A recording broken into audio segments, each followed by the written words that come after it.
Welcome back to another episode of the Fifth Quarter Podcast. I'm your host, Marcus Jones of Love City Cowboy, coming to you live from Memphis, Tennessee.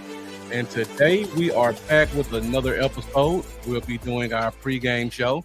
So I'm going to be giving you guys just a few pieces of news and notes as we get ready for Sunday night football battle against longtime rival Pittsburgh Steelers. So thank you guys for joining me. We're going to have about a 40-minute show just to talk about some of the last minute news and notes, get you guys up to date on what to expect tonight, and give you a little bit of tips on how to set up your fantasy lineups. So, all right, let's go ahead and get into it. I see the views are growing pretty quickly. So make sure you hit that like button. Let's get those likes to match those views. And as always, the Fifth Quarter Podcast is powered by Cowboys Nation. So get those questions, get those comments in, and let's talk about what to expect for tonight's game. So we'll start off first with a bit of information about the injury report, just to give you guys some thoughts on some last minute people who will be out for this week's game. So I don't have a nice, pretty graphic for the Steelers, but for the Cowboys, we talked about this Wednesday night. We got quite a few guys on the injury report starting off. As you guys know, Michael Parsons dealing with the high ankle sprain, probably going to miss a week or two minimum. DeMarcus Lawrence dealing with the Liz Frank injury with his foot. They placed him on IR, so we won't see him for minimum probably 4 weeks. And then in a surprise piece of information, Brandon Cooks, who was initially listed as out for this week due to an infection in his knee, now he has been placed on IR, so he'll be out for a minimum of 4 weeks. And then the last player on the list is rookie cornerback Kalen Carson. So as you guys remember, he did miss last week's game, but he was limited at practice this week. And there was some optimism that he'd be able to play today. But based off of seeing some of the interviews and the information from the coaching staff, it looks like there's a strong chance that he may not be able to compete in tonight's game. Further kind of confirming that is the fact that the Cowboys did use one of their 2 practice squad call-ups for a cornerback, and I'm not even going to try to butcher his name, but he's the same cornerback who started last week for the Cowboys, and he's going to be called up again for a second week. So the fact that they called him up seems to me that there's a pretty strong indicator that Kalen Carson won't be playing tonight. So we got a lot of defensive injuries to concern with, 2 defensive ends and our starting / number 3 corner. We just signed a guy, KJ Henry, who's probably going to play today and fill in for D-Law. And then we called up Carl Lawson, who's probably going to be playing as well. So there's going to be a bit of a patchwork on our defense, 3 of our 11 starters missing. So hopefully the Steelers don't take advantage of that. Now, on the Steelers side, the injuries to most fans won't seem big, but if you look at how the Steelers like to play football, these are very significant injuries. The first injury, well, actually, okay. Thank you, Hassan Newell. Put it up there phonetically for me. I'll still mess it up. Amarie, I'm assuming Amarie is the corner that is called up from the practice squad. So, Hassan, thank you for that. I really appreciate it. So, on the Steelers side, the Steelers and Larita Covington, thank you for joining us this morning. We're at 11:25, so probably got a good 20 more minutes before I get out of here. Once again, guys, be sure to hit that like button, get in the comments, and also go to subscribe to my YouTube channel, Bluff City Cowboys. I see it looks like most of you guys are watching from the DC4L group, which is great, and we definitely appreciate your support and your engagement. But if you could, please, during the show or at the end, go to YouTube, hit that subscribe button, help me on my path to 1,000 subscribers. Now back to the Steelers. So both of the Steelers backup running backs are out. So that includes Jalen Warren as well as, how did I just go blank on his name? Jalen Warren and then Cordero Patterson. Now the reason these two injuries are significant are, number one, Cordero Patterson is an extremely explosive kick and punt returner. So that is going to weaken their return game, which, as you guys know, in years past can sometimes come back and bite us in the rear. On top of that, Patterson and Warren are both their third down / receiving backs. Najee Harris doesn't provide much in the receiving game. And also, both of those backs, they're the explosive backs. So, Cordero Patterson and Jalen Warren both average 4.5 to 5 yards a carry, while Najee Harris averages below 4 yards a carry. So that means not only are they going to lose special teams, they're also going to lose the check downs in the receiving game, and they're going to lose the explosive runs. So those are three big aspects for the Steelers that help them to move the ball offensively. So hopefully the Cowboys can take advantage of that. The player who's going to be a backup this week is a kid named Aaron Shanklin. And for some of you diehard Cowboys fans who love following the draft and free agency, Aaron Shanklin was an undrafted rookie free agent, I believe, 2 years ago out of Harvard, and he was in the Cowboys training camp and got cut eventually. So another familiar name, fairly explosive kid, has no experience. He'll probably get some carries here or there, but I don't expect him to be too impactful. So that's pretty much all we have for the injury report. The Steelers, outside of their two backup running backs, are coming into this game extremely healthy, while we're missing several key starters on both sides of the ball. So it's definitely another one of those advantages for the Steelers that we have to overcome. Joseph Warren said the Cowboys need to go back to free agency seriously. They have to go back at a minimum for a receiver. I know we all love Ryan Flournoy and the story, but Flournoy is a fifth round rookie. And while it could be a chance we hit lightning in a bottle and he becomes Jalen Reed for the Green Bay Packers, or he becomes Rashid Shaheed like New Orleans Saints, there's a chance he could become that.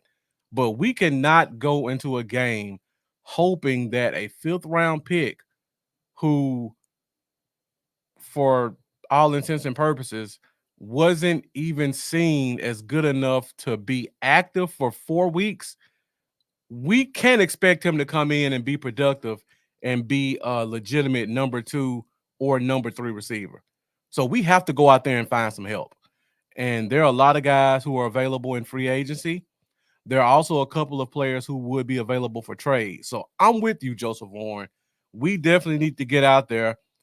Our front office and our coaching staff needs to drop their egos and go out and find some help. Jeffrey Harris, thank you for joining. As you know, Bland hurt himself, so he's been on IR. I think he's eligible next week possibly to come back, but he's been out pretty much the whole season so far. And to recap, Micah Parsons is out, DeMarcus Lawrence is out, and Kalen Carson, the cornerback, could possibly be out. And then on the offensive side, Brandon Cooks is out. Just like Keystone said, first come, first serve. We're going to keep hearing these Dez Bryant comparisons to Ryan Flournoy. And again, he could come out and shock us all. But I'm not putting my faith in a fifth-round rookie who's never played a snap of professional football and was not good enough to even be active for a month. Just me personally. Not saying anything negative about the kid. I wish him the best. I hope he comes out and exceeds all of our expectations. But it's just irresponsible for the team to put themselves in this situation to have to rely on a kid like this to come and step up because they don't want to sign anyone else. All right, so that's pretty much all I have for the injury report. We're at 11:30. So next we're going to go quickly into our keys to victory.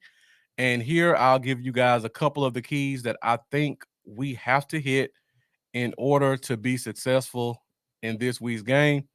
So pretty straightforward. I have 3 keys to victory for this week's game. Number 1, control the interior.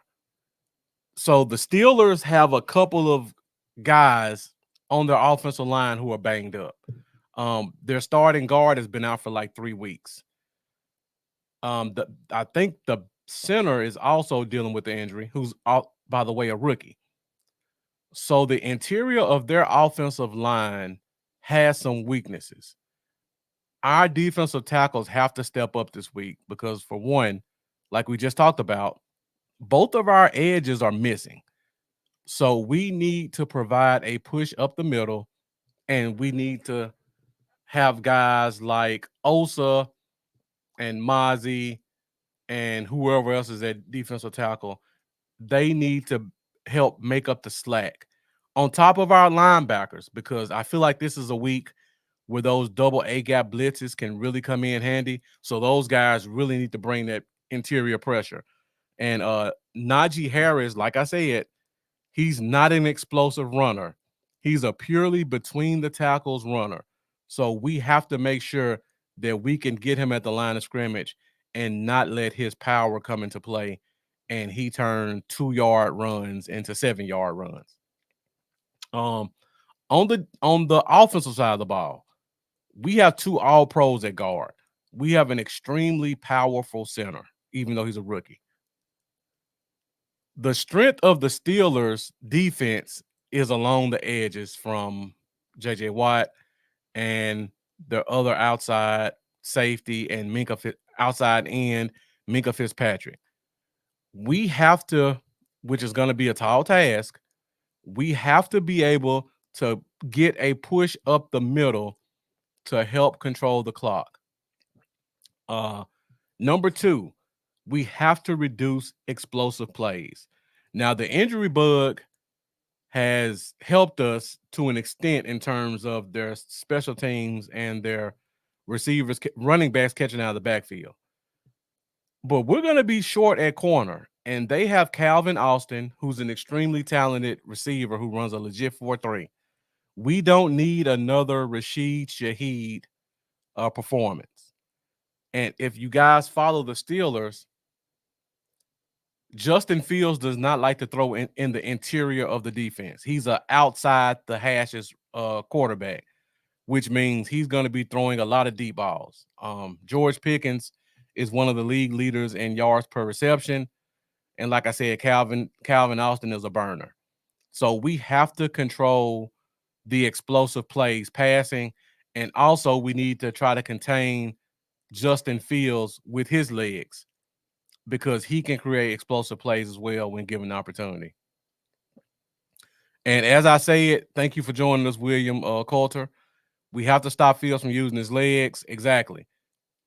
Not worried about Najee Harris. He's not really a catcher, so I don't think you have to worry about him much.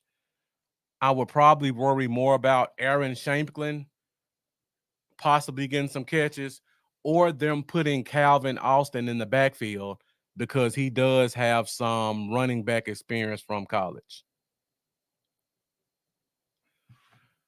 All right, so the last point, we have to make this a messy game. It sounds like it's going to be a little bit of inclement weather in Pittsburgh. We need to make Pittsburgh old school Pittsburgh. Run the ball, control the clock.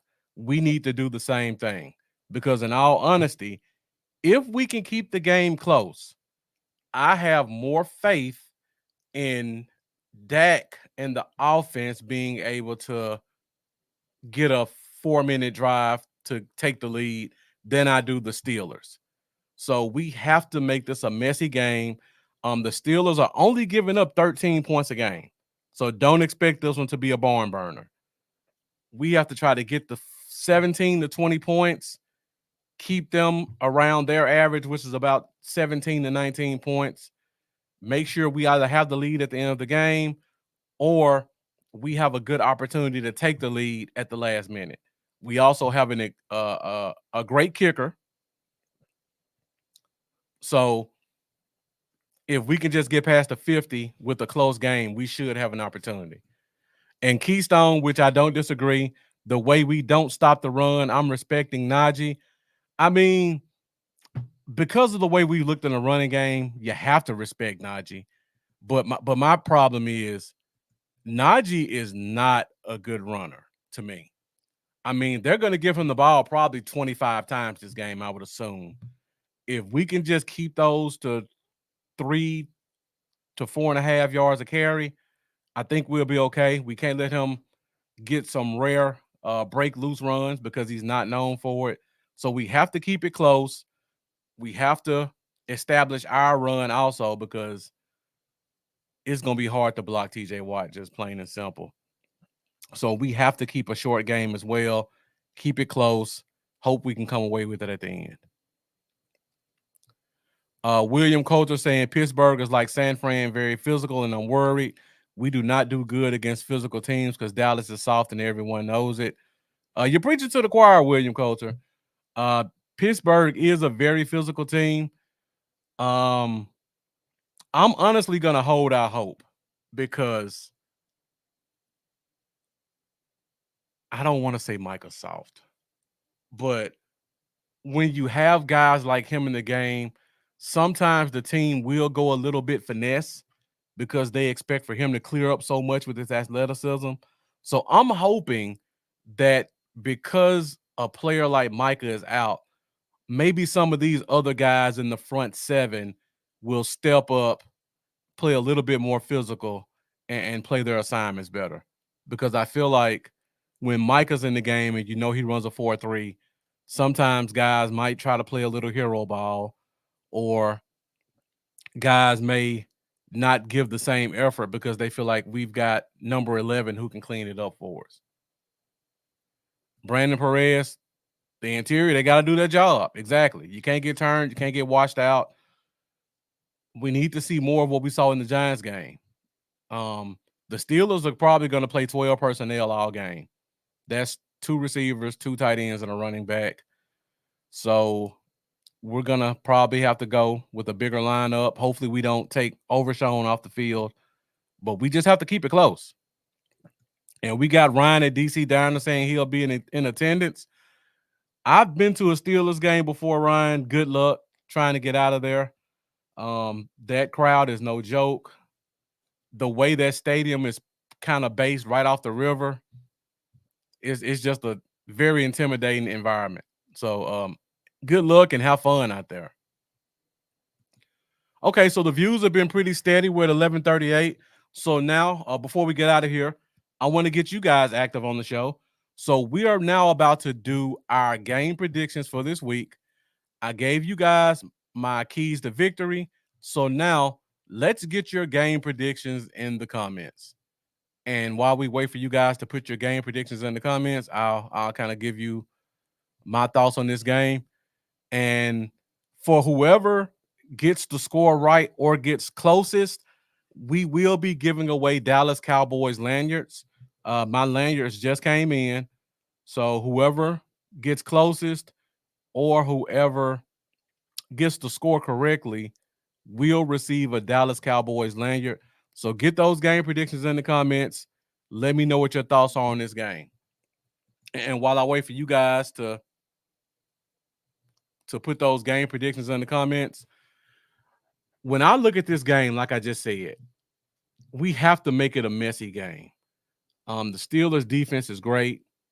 They're only giving up 13 and a half points a game. Based off the competition they've played, I mean, they played a couple of bad teams, but they played some average teams as well. I think if we can keep the score under, I'm looking at 23-14. Yeah, 20. No, let me take that back. 369, 17. I'm looking at 19-16. I think 19-16 is a good score. I think it's going to be something like that. It's going to be a field goal game. We'll probably find a way to score a touchdown. They'll get one, and then it'll just be a field goal battle. 19-16, 19-17 maybe. So I'm looking for a low-scoring game, close game. All right, so Keystone Cowboy got it 23-20 Dallas. William Coulter got it 20-13 Pittsburgh. I wish I could argue with you on that one, William, but I can't.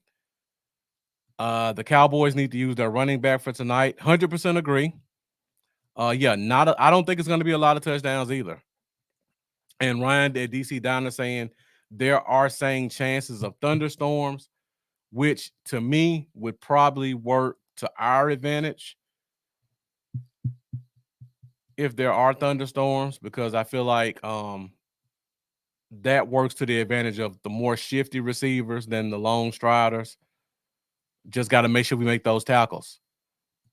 Joseph Warren has a 24-23 Cowboys. So nobody's gotten over 24 so far.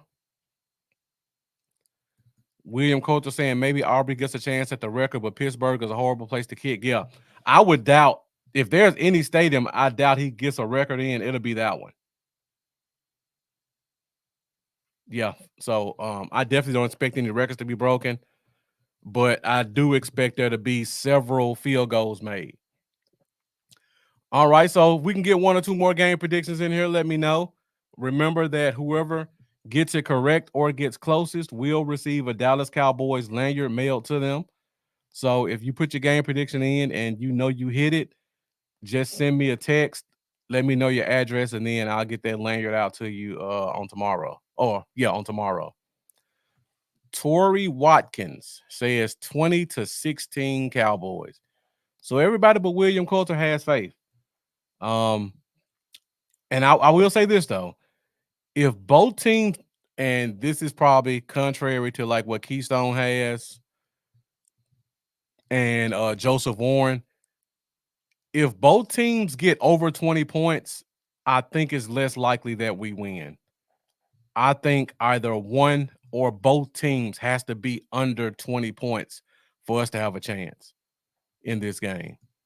And Quentin Holland has it 25-17 Cowboys. All right, so 11:43. Keep putting those game predictions in the comments. Let me know what you think. Before we get out of here, we're also going to do something called bold predictions. So for you guys who are joining us for the first time, bold predictions are a statistic that if it happened, it would be extremely unusual. And I'll give you an example. My bold prediction for this game would be Jalen Tolbert having 100 yards receiving. I think he has an opportunity for it because I don't think the Steelers' number 2 corner is very good. But if it happened, I would be definitely shocked. Another bold prediction would be Rico Dowdle over 80 yards. It's possible, but we haven't seen it. So let me know some of you guys bold predictions in the comments.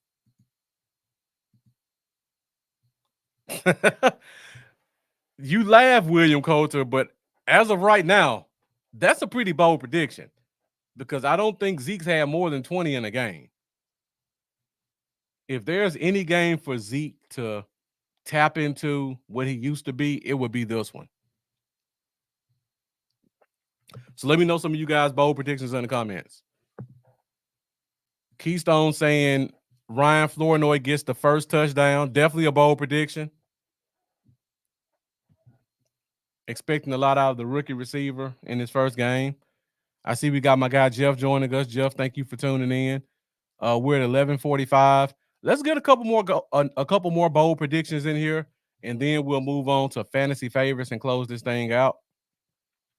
So right now, the last comment was Keystone saying Ryan Flournoy gets the first touchdown. And I was saying that's a lot to ask for the rookie, but I mean, it sounds like we're going to rely heavily on him, so there is opportunity for it. Ryan at DC Downer says Dallas gets a pick 6 on the Steelers' first drive. Extremely bold prediction. They call it on the first drive at that. And Jeff joins us and says Dak throws for 5 touchdowns. That would definitely be a bold prediction because we're depleted at the receiver position. Oh, yeah. I was saying, let me see. William Coulter said Zeke will have 40 yards rushing as a bold prediction.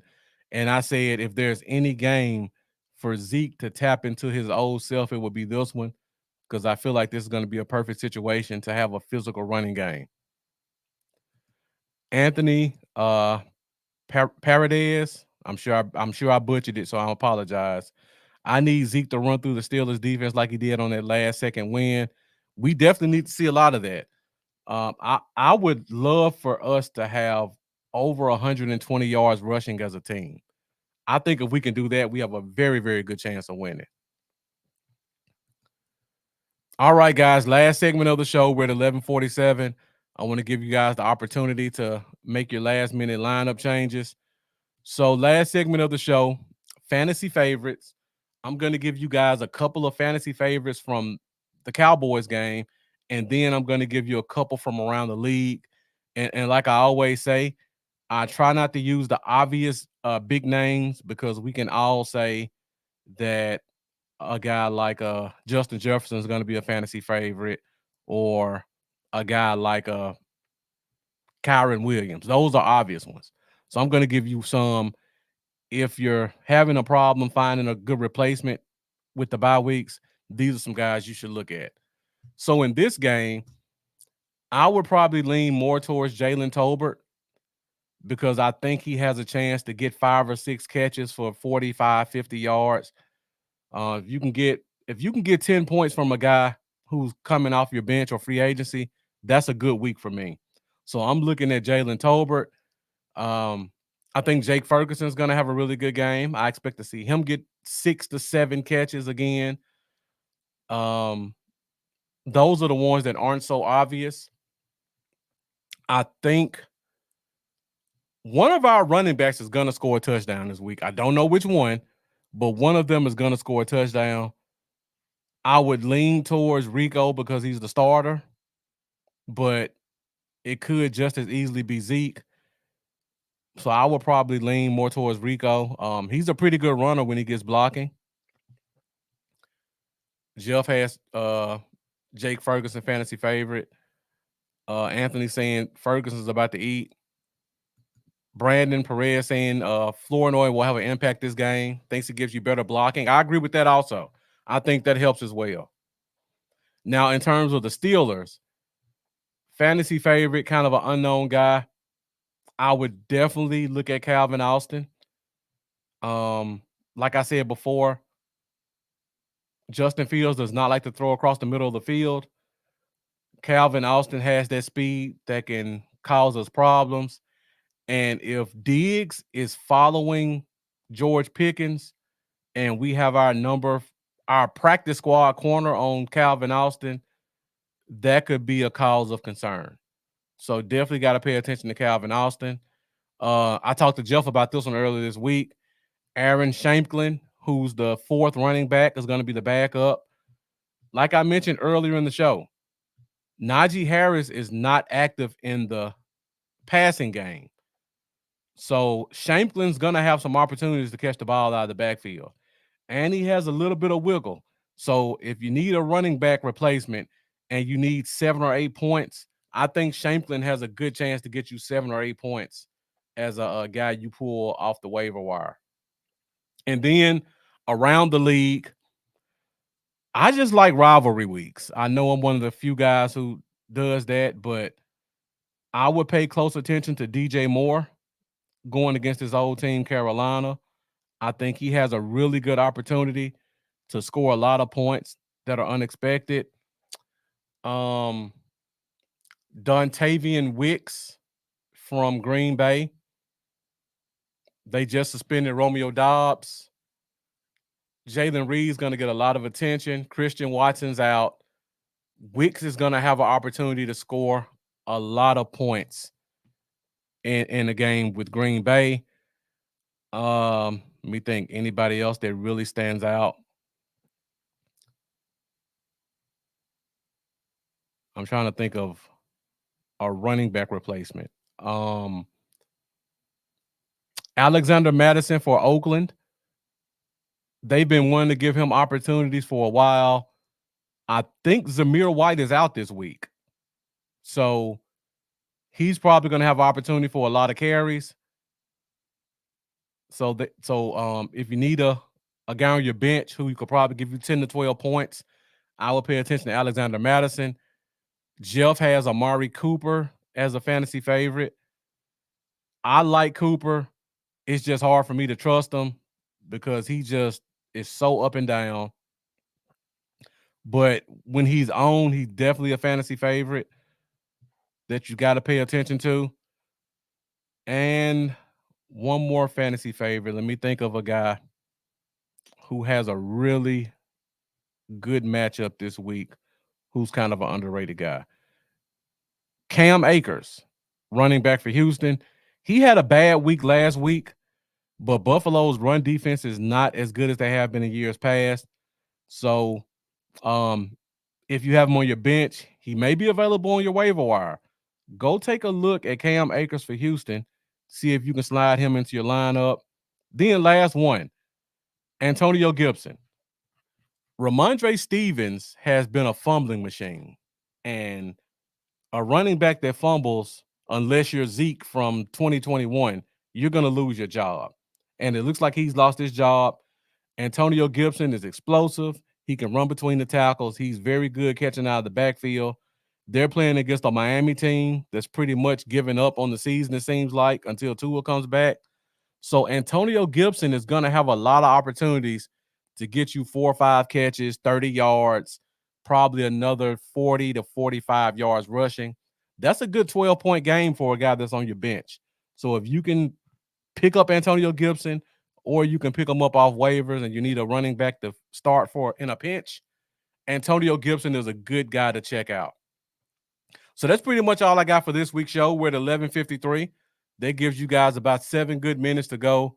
Get your beverage of choice, kick back in front of your TV, and get ready for a full slate of NFL football leading up to tonight's game with Dallas versus Pittsburgh.